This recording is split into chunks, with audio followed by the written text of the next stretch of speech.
الحمد لله والصلاة والسلام على رسول الله. اما بعد، برادر سوال نمودند که توسل را به ما بیان نمایید. چند نمودی توسل جایز است و آیا به رسول الله توسل گرفتن یا که به صالحین و اولیاء توسل گرفتن به الله جایز است یا نیست؟ بارک الله فیکم. توسل وسیله گرفتن یعنی واسطه گرفتن انسان بین خود و بین الله است که البته توسل عبادت است و باید به این دلیل وجود داشته باشد. اولین دلیلی که عموما الله سبحانه و تعالی توسل را بیان میکند این است که وابتغوا الیه الوسیله. الله میگه به سوی الله وسیله بجویید، یک عملی را، یک چیزی را واسطه بکنید که نزدیک بشوید.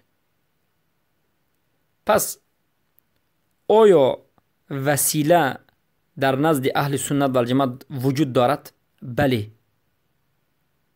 سه چیز بین بنده و بین الله وسیله شده میتواند، واسطه شده میتواند. خیلی که این را تمام علمای اهل سنت و الجماعت ذکر نمودند و اینچنین شیخ الاسلام ابن تیمیه در کتاب قاعده جلیه فی التوسل والوسیله ذکر نمودند و به این سه چیز دلیل وجود دارد، به همین خاطر ذکر می شود. اولینش وسیله به نامهای الله سبحانه و تعالی کردن به الله، یعنی ما به الله واسطه می جوییم، وسیله می گیریم نامهای خود الله را. دلیلش این آیت از آیات قرآن است که الله سبحانه و تعالی می گوید اعوذ بالله من الشیطان الرجیم ولله الاسماء الحسنى فادعوه بها. الله سبحانه و تعالی نامهای حسنا دارد. حسنا زیبا و پرمعنا و کامل و بی نقصان، یعنی تمام نامهای کامل، بی نقصان، زیبا و پرمعنا و شفا را الله سبحانه و تعالی دارد. فادعوه بها، پس به همین نامهایش به الله دعا بکنید، وسیله بجویید. بارک الله فیکم. پس ما مسلمان ها وقتی که دعا میکنیم نامهای الله را وسیله میگیریم، چگونه ای که رسول الله صلی الله علیه و آله وسیله میگرفتند. در روایت صحیح آمده است که رسول الله یکی از انسانهای را دیدند که دعا میکرد و نامهای الله را میگرفت و دعا میکرد. رسول الله گفتند به تحقیق به نامهای بزرگ الله دعا کرد و هر کسی که با همین نامهای بزرگ الله دعا میکند دعایش حتما قبول میشود. یعنی وقتی که نامهای اسم اعظم الله را میگیرید و دعا میکنید دعای شما قبول میشود به سبب وسیله‌تون. نام الله را وسیله گرفتید. پس وسیله گرفتن نامهای الله دو نمود است. اولا عموم تمام نامهای الله را وسیله میگیرید در یگان دعای یا طلب چیزی یا رفع کردن بلای. میگوید که ای الله ها به تمام نامهای تو من از تو میپرسم، به تمام نامهایی که تو داری، آن نامهایی که ما میدانیم خبر داده و آن نامهایی که نمیدانیم تنها تو میدانی. چگونه که در حدیث صحیح آمده است که رسول اکرم صلی الله علیه و آله گفتند اللهم انا نسألك بكل اسم هو لك سميت به نفسك او انزلته في كتابك. عموم یا که در همون حالت دعا کردن یک نام موافق را نسبت دعا وسیله میگیریم. مثلا ما میگیم که ای الله تو رحمان و رحیمی مرا رحم کن، ای الله تو غفرانی و مغفرت کننده مرا مغفرت کن، ای الله تو صبوری به من صبر ده. همچنین ای الله تو غنی به من رزق ده، تو رزاقی به من رزق ده، تو شفاعت کننده به من شفا ده یا مرا شفاعت کن.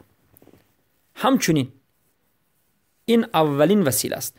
وسیله دوم این با عمل صالح، یعنی با عمل صالح به الله سبحانه و تعالی نزدیک شدن و دعا کردن.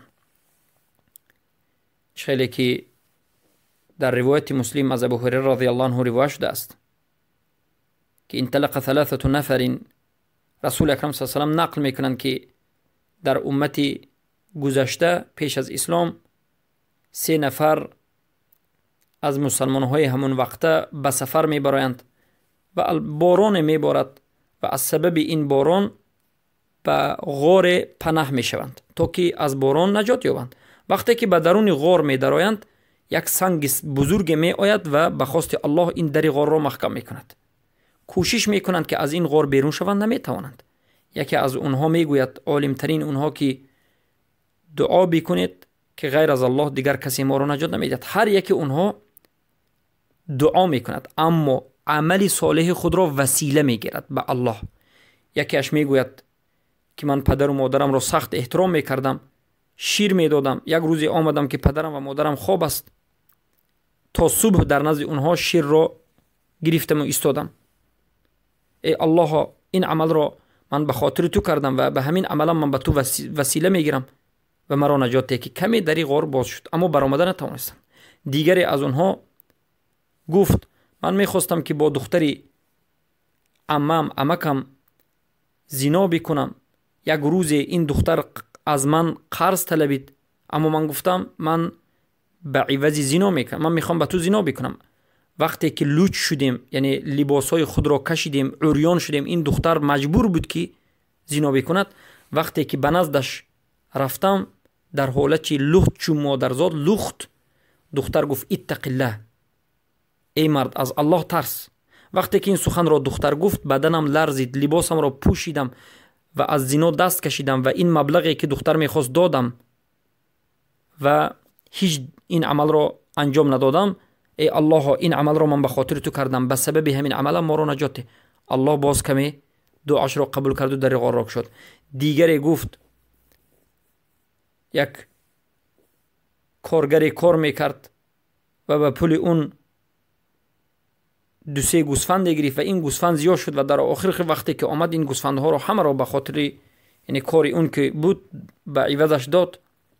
یعنی از یک پول اون گوسفند خرید و این گوسفند چقدر زیاد شد و این مردیکار در آخر آمد بعد از چند سال گفت پولی مرا بده و این همه گوسفندی که از گوسفند اون زیاد شده بود همه را یک جا داد.